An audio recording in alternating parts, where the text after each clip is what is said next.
su mensaje al Congreso.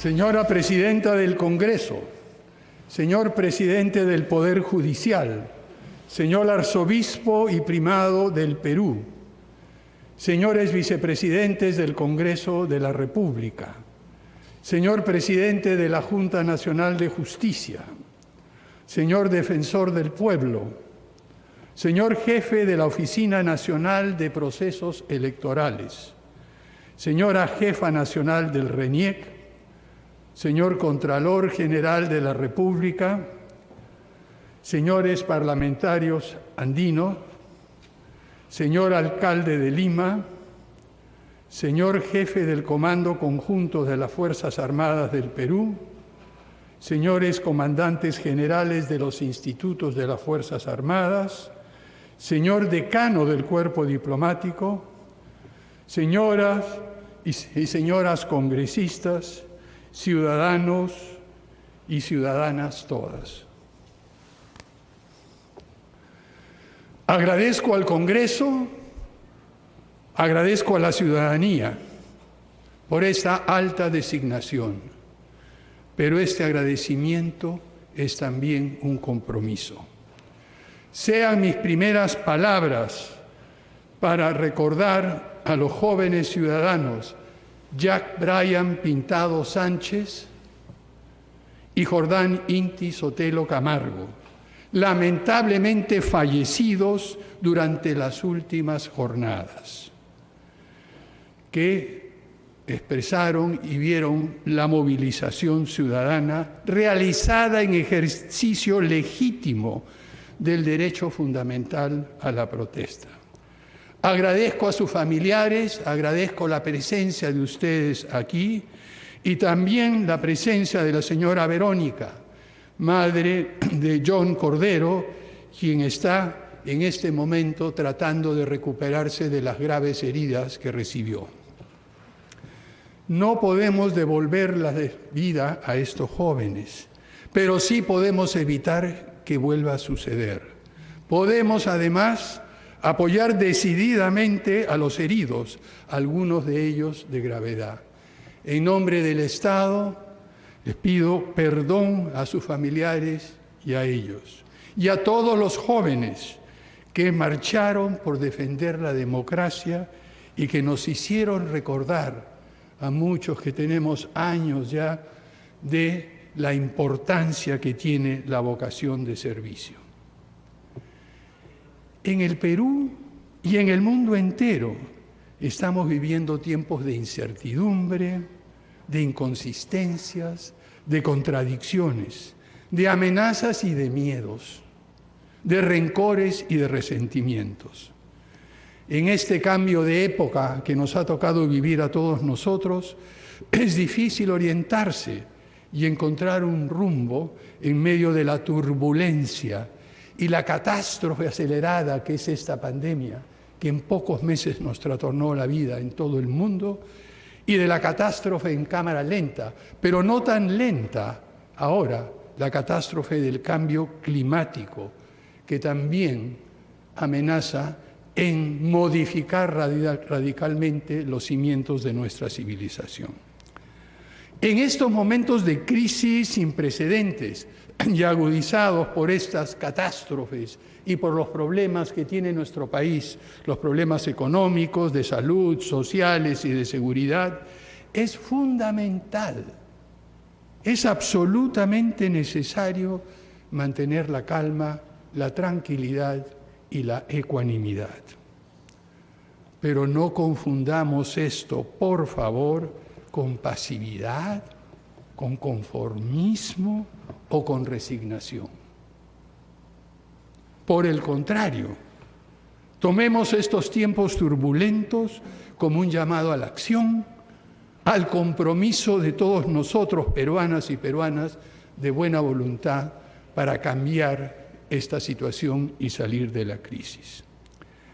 Para esto es hora de asentarnos sobre el extraordinario legado que hemos recibido de nuestra historia. Una historia riquísima, por supuesto con claroscuros, con triunfos y también con derrotas. Pero también, y eso es lo más importante, con un indesmayable sentido de optimismo y de fe en nuestro futuro.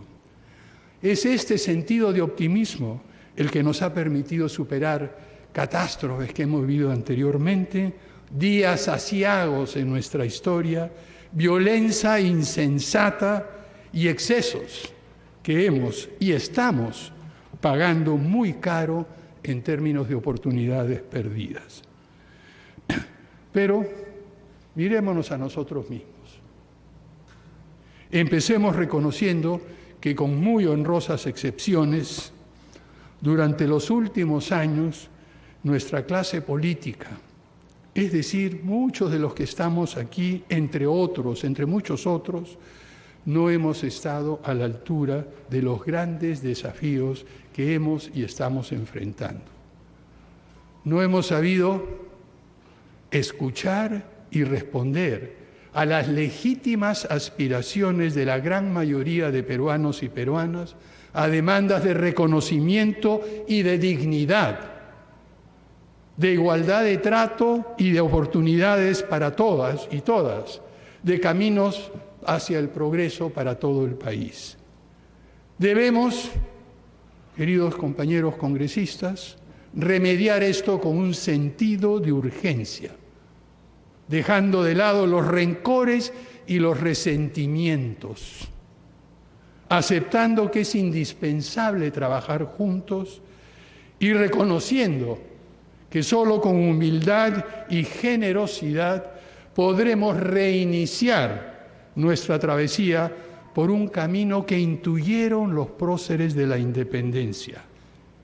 Y este camino nos debía haber llevado a fundar una república de iguales, que reconozca nuestra identidad diversa y pluralista, pero que al mismo tiempo es integrada con un propósito común: la libertad, el bienestar, la igualdad y la prosperidad para todos y todas.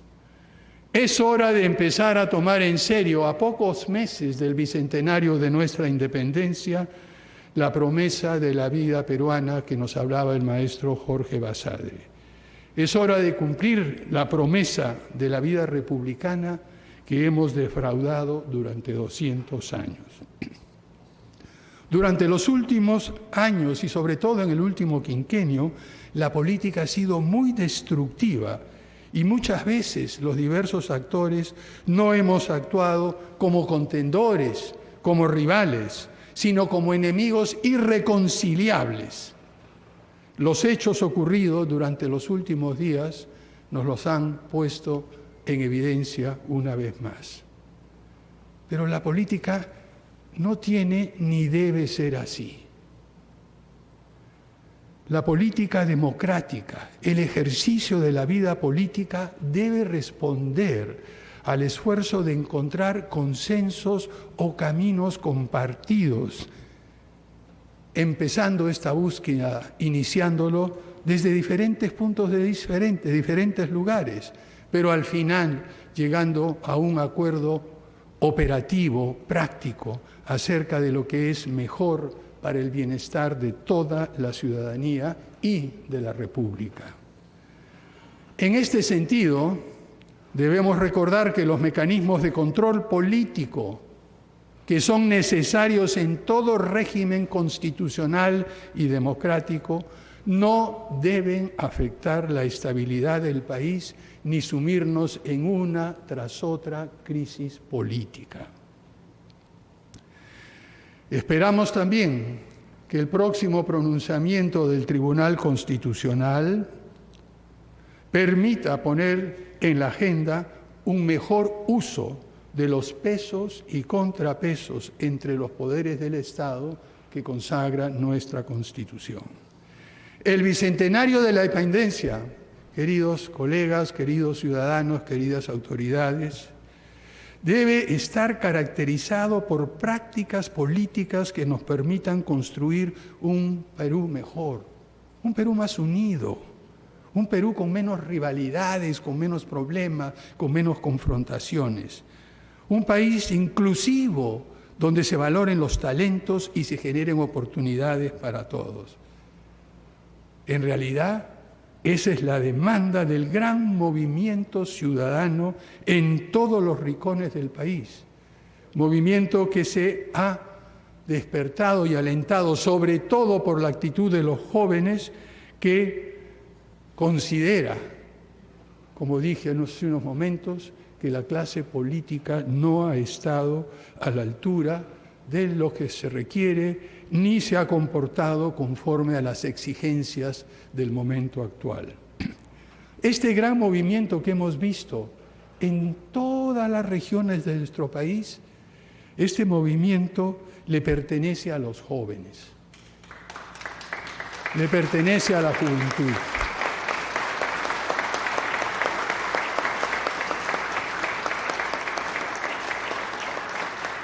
Le pertenece a la generación del Bicentenario que se han convertido todos estos jóvenes en protagonistas que nos reclaman representación y espacios de participación política, porque para que la política cambie también necesita de los jóvenes. El costo ha sido muy alto y siento una vez más, y nos arrepentimos una vez más, que haya cobrado las vidas de Jack Bryan y Jordan Inti. Si alguna capacidad de rectificación tiene la clase política, el sacrificio de estos jóvenes debe marcar un hito para que cambiemos la forma tan nociva en que hemos estado ejerciendo la política. Por eso, desde el gobierno, haremos un reconocimiento público a la contribución de los jóvenes que nos han ayudado y nos han recordado que es preciso reformar la vida democrática de nuestro país. Para eso, anuncio, como presidente de la República, que la beca Presidente de la República cambiará de nombre por beca La Generación del Bicentenario.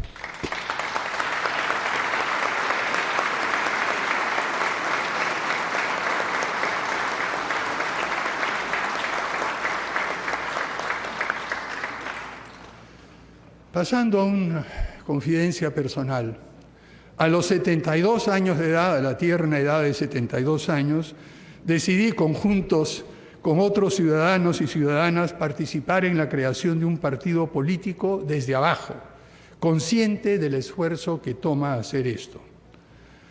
Hoy nos toca a los políticos ser parte de la solución de los problemas que en gran medida hemos creado nosotros mismos.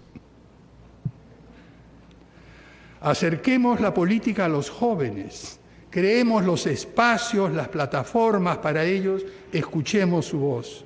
Es necesario que todos los partidos políticos se esfuercen en canalizar las demandas, las necesidades, las aspiraciones y la visión de futuro que tienen los jóvenes en nuestro país.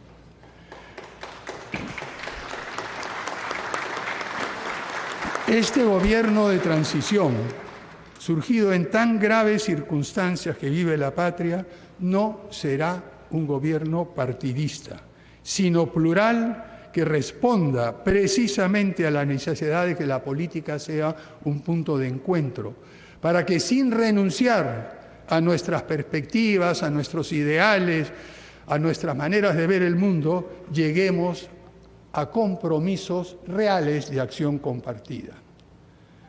Quisiera referirme brevemente a los desafíos que hemos visto que enfrenta este gobierno de transición en el futuro inmediato. Estos desafíos, el primero de estos desafíos es asegurar que las elecciones convocadas para el mes de abril se realicen sin contratiempos y sean absolutamente limpias.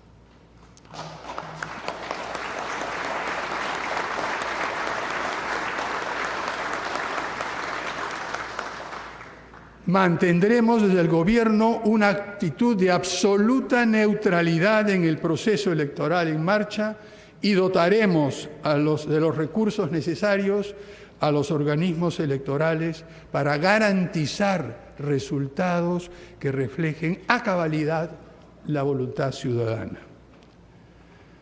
Asimismo, en segundo lugar, debemos enfrentar la grave crisis económica y de salud originada por la pandemia. Debemos reconocer que, a pesar de las dificultades, somos aún una sociedad con reflejos sanos, que es capaz de tomar conciencia y reclamar más y mejores servicios de calidad, sobre todo servicios de salud y de educación. Debemos aprender de las lecciones de la pandemia en materia de salud, en materia educativa, en materia de innovación, de las cuales hemos sido testigos durante los últimos meses y semanas.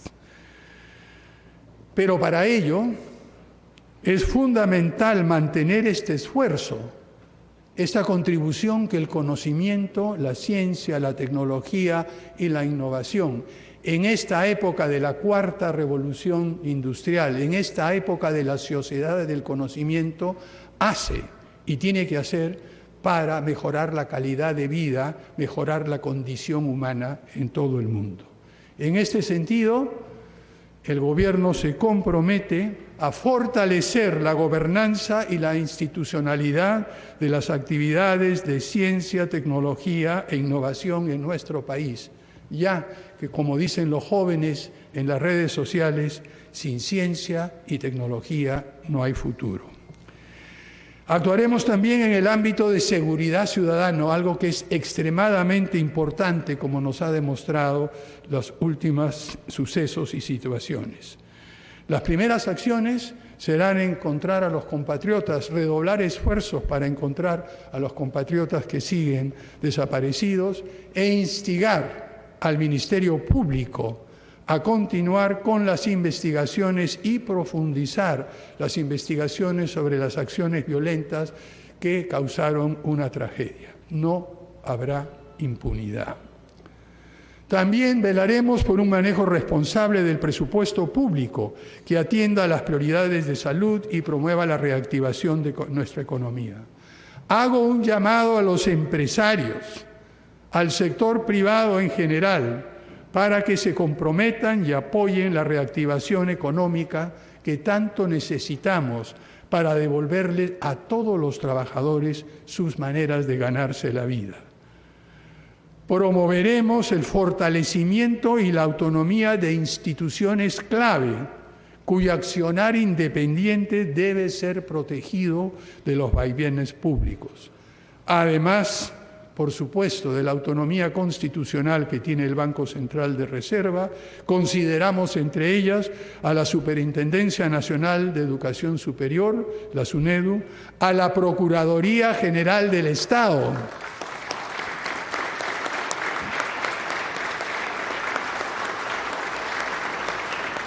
y también al Instituto de Radio y Televisión del Perú, para que refleje con veracidad la situación de nuestro país y emita y publicite, haga pública la opinión y los diferentes puntos de vista de toda la ciudadanía y no del Gobierno.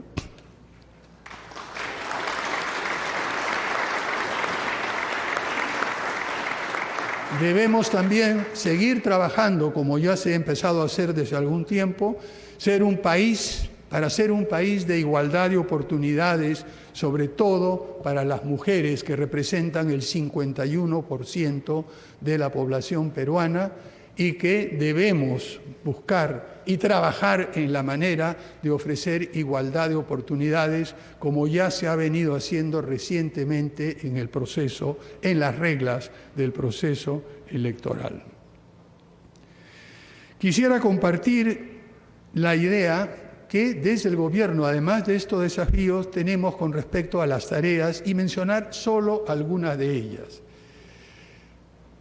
Somos un gobierno de transición, un gobierno de pocos meses, que también estará marcado por un proceso electoral. Estamos en una situación similar a la que tuvimos hace 20 años. Por eso, lo primero será establecer un rumbo, una orientación para que la ciudadanía tenga la idea de que el país, el gobierno, tiene una propuesta hacia dónde va nuestro país. Un país más democrático, más egalitario, un país republicano en todo el pleno sentido de la palabra. Es decir, cumplir la promesa de la vida republicana a la que me referí anteriormente. Esto tiene que establecer un rumbo para el Estado, para el sector privado, para la sociedad civil y también para las organizaciones del conocimiento y la innovación. Daremos esa idea de hacia dónde puede dirigirse y hacia dónde puede llegar nuestro país en este mundo tan turbulento que he descrito anteriormente. En segundo lugar, somos muy conscientes del tiempo limitado, como dije anteriormente, y de la necesidad de concentrar esfuerzos en algunos temas que mencionaré más adelante, que son temas que asumirá el gobierno con toda seriedad y con todo compromiso. Y en tercer lugar, el otro tipo de tarea que tenemos es sentar las bases para que el gobierno del Bicentenario, el gobierno que empiece funciones el 28 de julio del 2021, encuentre al país ordenado y en condiciones de avanzar hacia la prosperidad y el bienestar. Pero simplemente, sé que ha habido algunas inquietudes y preguntas, déjenme mencionar brevemente algunas de las tareas inmediatas en las cuales concentraremos esfuerzos. Por supuesto, la primera es la que nos afecta a todos, la lucha contra la pandemia. Haremos lo posible por reducir el incremento de los contagios, pero buscando eso que es tan difícil, un balance de reducir los contagios sin afectar severamente la economía.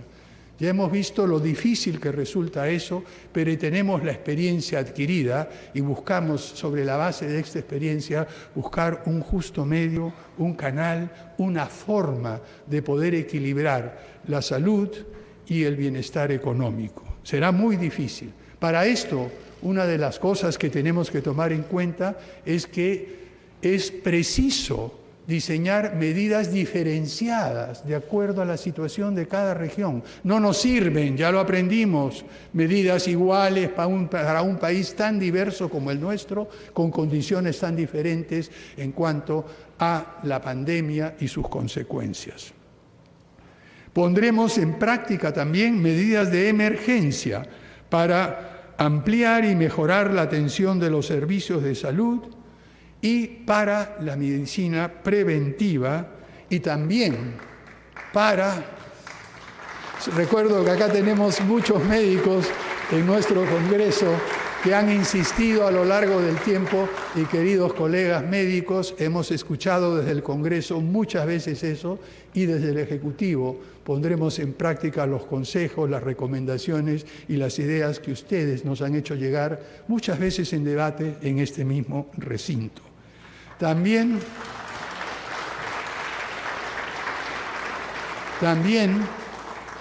sabiendo ya que los esfuerzos en nuestro país y en otras partes del mundo están llegando ya a producir y a difundir las vacunas, buscaremos la manera de que estas vacunas puedan llegar al país, distribuirse de manera equitativa y justa lo más rápido posible, atendiendo primero a los más vulnerables. Esos son dos de los desafíos centrales que inmediatamente abordaremos en el campo de la salud. En el campo del crecimiento económico y gestión responsable de las finanzas públicas, garantizaremos la estabilidad económica y el equilibrio fiscal. Tenemos presentes y hemos aprendido las lecciones de dejar de lado este requisito previo, esta condición fundamental para el crecimiento económico, para el bienestar y la mejor distribución de lo que nuestro país produce y genera con esta riqueza tan grande de recursos naturales que tenemos. Esta estabilidad económica y equilibrio fiscal, y disculpen, queridos compañeros congresistas, que muchas veces, por atender a las realmente claras y justísimas demandas de muchísimos sectores de nuestro país, sobre todo en las diversas regiones del Perú, se tratan de proponer, pero que se enfrentan con frecuencia con la dura realidad de unas arcas públicas disminuidas por una recaudación fiscal que ha caído en 30%, con dificultades enormes para equilibrar el presupuesto público, y será sumamente difícil, y les adelanto eso, porque sé que hay muchas demandas justas, pero también desde el Poder Ejecutivo tenemos la responsabilidad de atender lo más urgente, lo prioritario entre esas demandas, pero haciéndolo respetando la estabilidad y el equilibrio, porque si no lo hacemos, perdemos todos. Todo nuestro país pierde. Al perder la estabilidad económica tendremos desempleo, inflación, como ya lo hemos vivido anteriormente. Y en segundo lugar, trabajaremos con el Congreso para completar la discusión y la aprobación del presupuesto público, que ya lo tenemos en este momento dentro del Congreso, ya está en discusión. La idea es que este presupuesto sea financiado y equilibrado, y sobre todo lo que nos preocupa, y sé que les preocupa a muchísimos de ustedes, sobre todo aquellos en las diversas regiones de nuestro país, mejorar la ejecución presupuestal en todos los niveles de gobierno. Estamos desde ya ideando qué mecanismos podemos emplear para apoyar a los gobiernos regionales, a los gobiernos locales, en la tarea de ejecutar bien, sin desperdicio, señor Contralor, sin corrupción, bien y rápido el presupuesto que tienen asignado y que en muchas oportunidades se queda sin ejecutar y revierte al Tesoro Público. Una tercera prioridad puntual tiene que ver con la recuperación de la educación. Sabemos que por diversas circunstancias hemos perdido, y muchos jóvenes y niños han perdido meses de educación.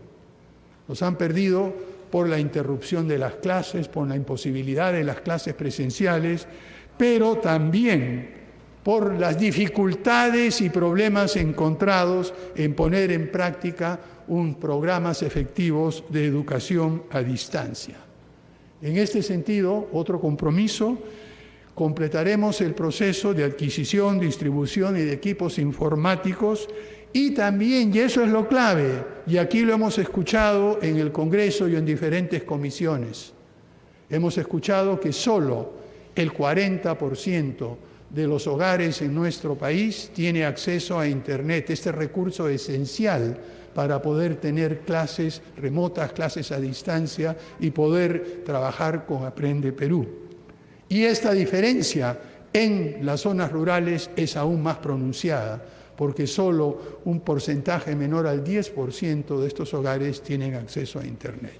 Pondremos prioridad y creemos que es posible muy rápidamente, haciendo converger las voluntades del sector privado, del Estado, de los organismos reguladores, del Ministerio de Economía y Finanzas, del Ministerio de Transportes y Comunicaciones, de organizaciones de la sociedad civil, de instituciones académicas, poner en marcha un plan acelerado para expandir este acceso a Internet de la manera más eficaz y rápida posible.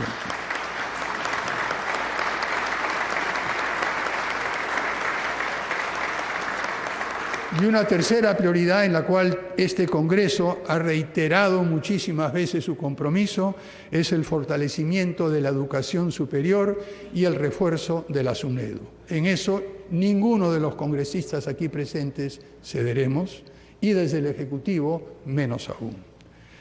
La cuarta prioridad concreta tiene que ver con la lucha contra la corrupción.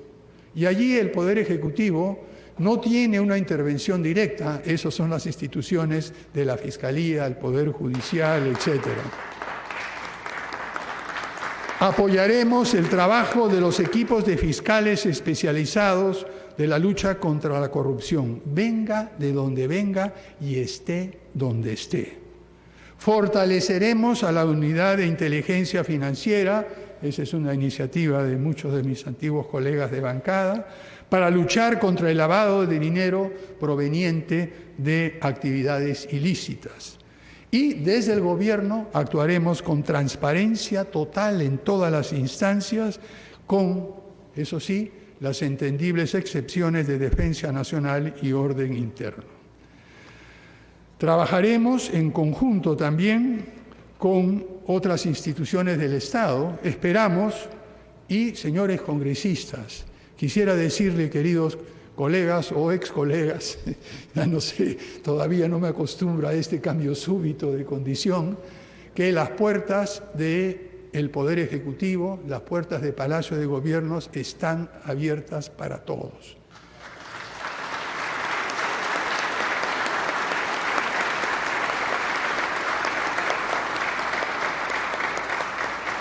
Esperamos verlos allí, los invitamos ya. Escucharemos sus planteamientos, trabajaremos juntos, pero eso sí, sin esperar de nuestra parte que en alguna forma el Congreso abdique su función de fiscalización, para la cual nos someteremos a cualquier acto de fiscalización que el Congreso tenga a bien plantear. Y lo que esperamos que esta nueva vía de comunicación y de diálogo mutuo, de diálogo entre dos poderes del Estado, permita superar esos antagonismos que tanto nos han costado en el pasado.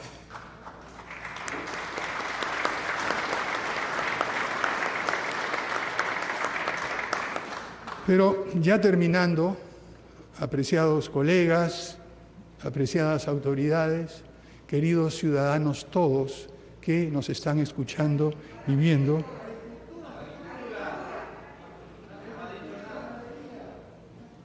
perdón, para terminar quería decir dos temas adicionales.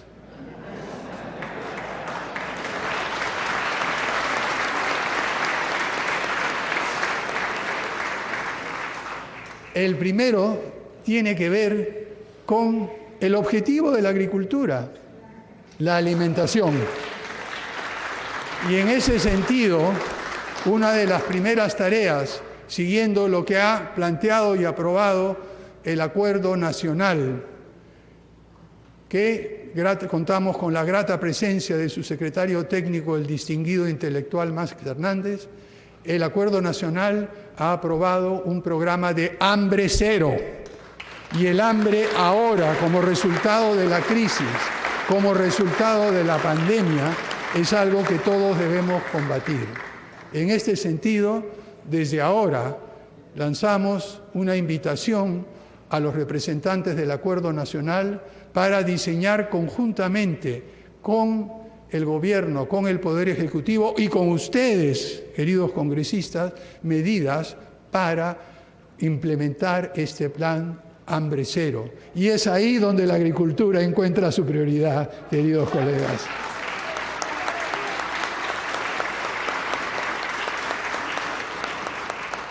Decía que me faltaban un par de puntos. El siguiente punto que creo que es sí fundamental. Ya me han escuchado hablar de los problemas de nuestro país, de la clase política, de la desconexión que hay entre la ciudadanía y sobre todo entre los jóvenes y los que somos actores políticos.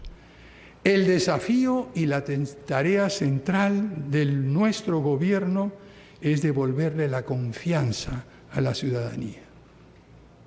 Devolverle la confianza a los jóvenes que nosotros, quienes estamos involucrados en política y que nos hemos olvidado a veces de aquellas aspiraciones que teníamos todos nosotros cuando jóvenes, cuando salíamos a protestar, cuando participábamos en actos de reclamo y de defensa de derechos. Bueno, eso nos lo han recordado los jóvenes. Y esto requiere de nuestra parte una apertura y una disposición a escuchar a todos, haciendo uso del conocimiento y de la evidencia disponible.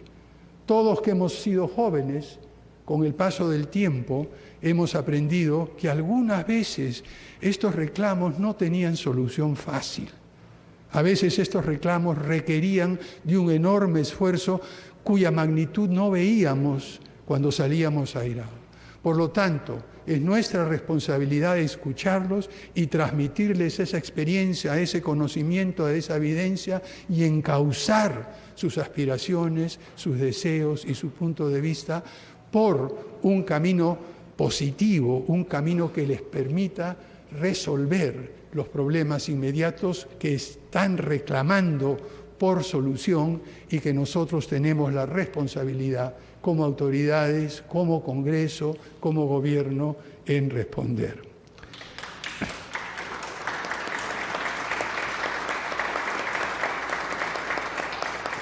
En resumen, queridos colegas congresistas, apreciadas autoridades y queridos peruanos y peruanas, a pocos meses del Bicentenario haremos lo posible desde el Gobierno para no solo ganarnos la confianza de la ciudadanía, sino también para devolverle la esperanza, para devolverle esa capacidad de imaginar y pensar en un Perú mejor y hacerlo realidad. Son ellos quienes en los próximos años, en medio de este cambio de época y cambio turbulento, nos encauzarán hacia un Perú mejor para todos y para todos. Confianza y esperanza son dos cosas que esperamos devolverle a la ciudadanía en los cortos meses que nos quedan. Y termino ahora sí, queridos amigos, citando unas palabras de César Vallejo, que creo que ilustran bien la tarea de superar rencillas y disipar rencores. Quisiera compartir con ustedes las últimas líneas de mi poema favorito de César Vallejo, Considerando en frío. ¿Recuerdan ustedes cómo empieza? Considerando el frío imparcialmente. Pero lo que es importante recordar ahora no es solo ese principio, sino cómo termina después de haber descrito las amarguras, la diversidad, los problemas, los rencores, las diferencias, y dice: examinando en fin sus incontadas piezas, su retrete, su desesperación al terminar su día atroz, borrándolo, comprendiendo que él sabe que le quiero, que le odio con afecto y me es, en suma, indiferente. Considerando sus documentos generales y mirando con lentes aquel certificado que prueba que nació muy pequeñito, le hago una seña: viene. Y le doy un abrazo, emocionado. Queridos compatriotas, muchas gracias y ¡que viva el Perú!